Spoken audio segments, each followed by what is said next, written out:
Hello, I am Brian making this presentation on behalf of ICC Ukraine, and I will be taking you through this presentation on authorized economic operators.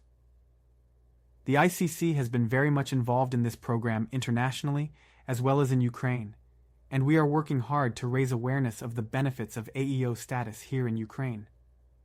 Although relatively unknown, you will see that AEO certification is becoming a crucial step in the road to the digitalization of international trade. Today's presentation will cover: what is an authorized economic operator, AEO? Who should apply for AEO status? What are the benefits of AEO status? The two certificates issued in the EU, AEO status in Ukraine, the AEO directory, conclusions regarding AEO status in Ukraine. So, moving on to the first point of our agenda. So, what is an authorized economic operator? The AEO concept is one of the main building blocks within the WCO SAFE framework of standards. SAFE sets out a range of standards to guide international customs administrations towards a harmonized approach based on customs-to-customs cooperation and customs-to-business partnership. This initiative is a significant development for the digitalization of international trade. Currently, over 130 countries, including all the major trading nations, have implemented AEO programs, and this number continues to grow. Organizations which satisfy the requirements of their national authority are awarded AEO status. The process of qualifying will depend upon the country concerned and the certification that is requested. Although the standards are international, national application of these standards and the benefits that they accrue do differ from country to country. However, if you are familiar with the process of acquiring ISO certifications, then you will have an idea of what sort of checks and controls that you would have to undergo to achieve AEO status. Who should apply for AEO status? Essentially, the main players in the international supply chain. Now, this does not mean that everyone involved in the international supply chain will have to have AEO status. Who should apply will depend upon their level of involvement, so certainly all major players should aspire to AEO status if they don't yet have it. If smaller organizations do trade internationally, then they should at least consider contracting with companies that have AEO status, for example, logistics companies like DHL, which have AEO status. There is no doubt that achieving AEO status is a time-consuming and often daunting exercise. However, the benefits can be immense. On the next slide, we will set out what these can be. What are the benefits of AEO status? The first benefit is that it is recognized internationally as a mark of quality of service and can be used as a marketing tool, much like ISO certifications. National schemes do differ, but most include all of these listed here. As you can see, these all translate into improved operations, less administration, and faster communications and processing through customs. Therefore, lower shipping costs. If the cross-border shipment of your goods is time-dependent, and which ones are not these days, then why would you deal with non-AEO certified counterparties? On the next slide, we describe the two types of AEO certificates issued by the EU and the benefits that accrue under each one. This slide covers the two certificates issued in the EU. Registration is open to all businesses in the EU that are involved in the international trade of goods with non-EU countries.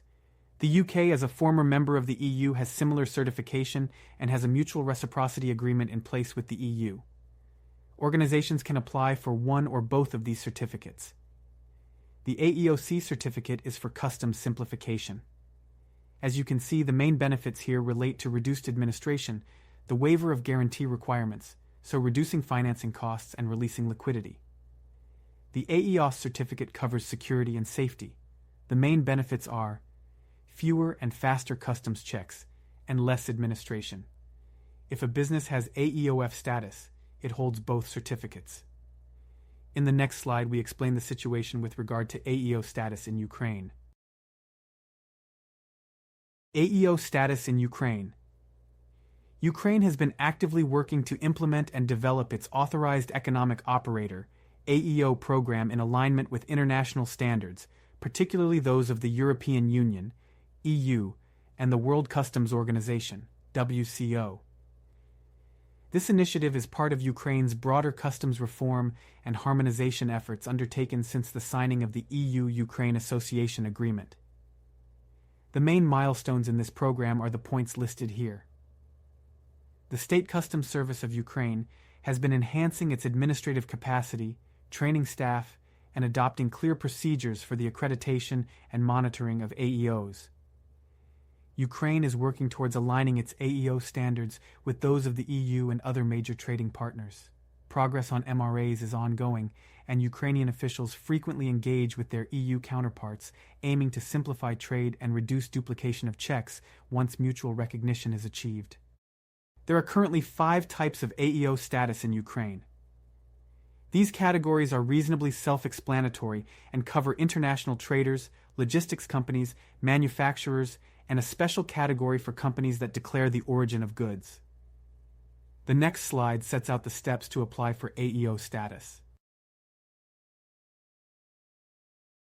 As described here, there are 6 steps in the procedure for obtaining and maintaining AEO status in Ukraine. It may well be that you need professional advice in preparing and submitting your application. If you think that you need that help, then we would suggest that you contact ICC Ukraine, and we will try to provide that advice, either directly or indirectly, by suggesting a specialist company that can better satisfy your requirements. So, matters are progressing, but that is not, that are not challenges to be overcome. The 3 main ones are listed on the next slide. AEO status in Ukraine. The challenges. These are real, but they are all being addressed. As I explained in the previous slide, the SCSU is hiring and training new personnel to support the rollout and maintenance of Ukraine's AEO program. Various business organizations and NGOs are working to increase business awareness of the program and its benefits. On the international scene, we are working to further improve harmonization of the scheme with other countries and to close mutual recognition agreements with them, the US, EU, and the UK being the priority targets. Now, we have previously indicated that AEO status can be used to enhance businesses' market profiles, but above we also point out that there is a lack of market awareness. One of the problems is that there is no official central registry where you can search for specific activity categories. Logistics, for example, find a list of certified businesses in a country of interest, and then find the contact details for companies of interest. There is, however, a non-official source of such information, which we describe on the next slide. The AEO directory has been built and is maintained by our co-host of today's event, TradeTech Solutions. They have collated information from 133 countries, although I noted not yet Ukraine, but I am assured that this omission will be rectified in the very near future.